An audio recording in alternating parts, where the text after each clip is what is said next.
My thoughts on that, Wally. Yeah. Well, Sammy, we've been we've been talking about the portal, and it's the same in the female game down in the States. We don't have the portal situation in Canada, I think, or anything like it. They don't jump ship and try to find greener pastures, but it is what it is. And coaching today, you have to learn to deal with it, accept Yeah. it, and it's uh, it's a case of being a popularity contest versus coaching, honestly, holding people accountable. And I just Do you appear, feel like it's kind of gone? I caught just the end of Hal's comments, but do you not feel like minor hockey is kind of like that too now? oh, Like Oh, totally, yeah. triple A totally. and double A, where they're in girls hockey, I'm seeing girls on a different team every single year. Like that just seems bananas to me. Like so difficult to coach, but also difficult for a parent to navigate that are maybe not from the hockey community. No. Um, yeah, it just seems so convoluted and so we've made it so complicated. And expensive. I don't know that we've made it complicated. The system is choose where you want to go, when you want to go, open boundaries. And that's what's happening. And we live with it. And it's something you have to, boy, you walk a So fine Hal, line. did you have a solution for NCAA? Like what or do you know how the coaches are coaching? Like is it different? Is it yeah, have you heard? Really talk to Annie, but um, I don't know if they're coaching differently, they're recruiting differently. And, I mean, always at the NCAA level, at the top ends, you're as good as the players in the locker room, right, Tom?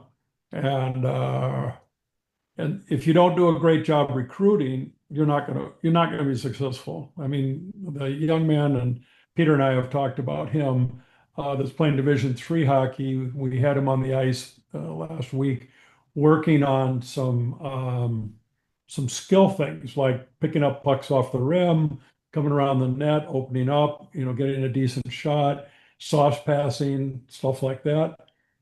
And then I went out and had coffee with him afterwards. I said, have you ever in your hockey career, in your on your teams, has they ever done any of this stuff? And he said no. So I honestly don't think at the Division I level that the coaches actually do developmental coaching. They got 28, 25 guys in the locker room and they do system types of stuff. Peter might disagree. But there's not a lot of skill work done. It's really up to the individual player to get that done in the off season on their own, at their own expense. Yeah, Sammy, what Peter? I'll say with that at the Division I level, as far as the coaching piece goes, I mean, the game itself evolves and changes, right? So there are different things strategically that tactically that you've got to do. But it goes from coach to coach. I mean, like to Hal's point, like I know Division I coaches that dedicate at least one day a week where that it's a skill day, and that's the Yeah. only thing that they do. Where I'm seeing from them where their issue is coming in, and this is regardless of what level you coach, right? You spend your time, you recruit a player, and they're coming in the following year, especially at the Division I level, they might not be coming in for 2 years. Well, you are essentially, for lack of a better way to put it, babysitting that player for 1 to 2 years to be sure that they know you like them. You give them enough attention so they know that you care. Then you need that attention back so that they care, so that you can finally get them to come in the freshman class. Now, with the portal, you've got a little bit of that, but they're watching the portal too, and they see that you brought in, they're going to come in maybe next year as a freshman, but they see that you brought in three sophomores and two juniors. Now they're worried about that. So now you're dealing with that. And you're also worried about and dealing with the fact that, hey, I got three of my guys in the portal. I got to try to talk to them and try to do some crisis management, so to speak. Also, before all that happens, I have to be having conversations with them about not going into the portal. So the amount of time that they now have to spend on doing things that are hockey related, unfortunately, but shouldn't really be hockey related is incredible to me, as opposed to how things used to be. That seems to be the biggest change and the biggest challenge for these coaches.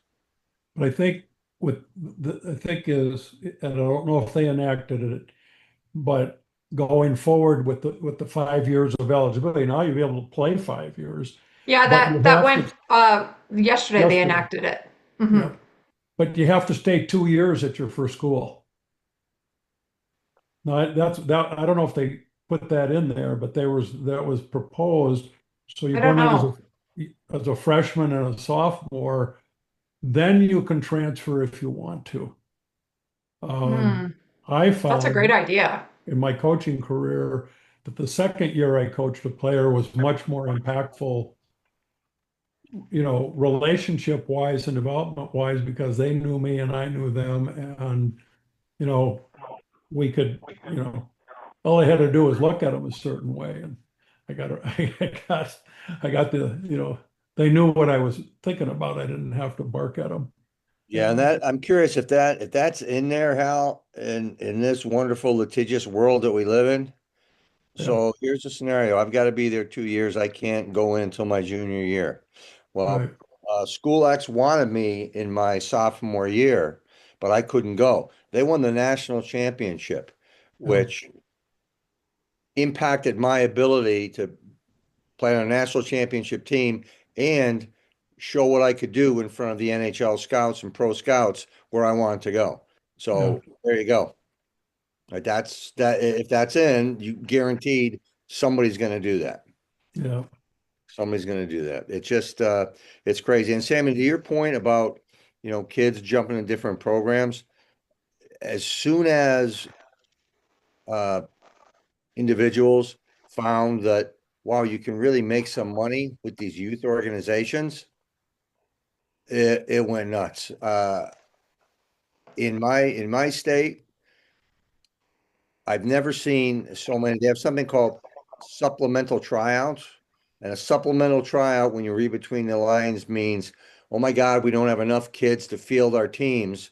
We got to have another tryout. So the amount of like town organizations that are having to do that because people are jumping to all these other Hmm. places.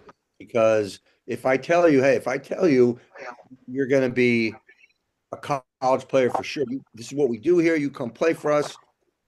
I mean, you can talk people into anything in our sport if they're not knowledgeable, right? If that individual you're talking about, the non-hockey person whose son or daughter loves the sport, but isn't really well versed in the cultural parts of it, I guess, or social parts of it, however, the best way to describe that, that's where the issue is. That's where the problem is. Opening. I see that all over the place. I see organizations that last year had a dozen teams that this year Okay, we're have coming up. 5 teams. It's crazy.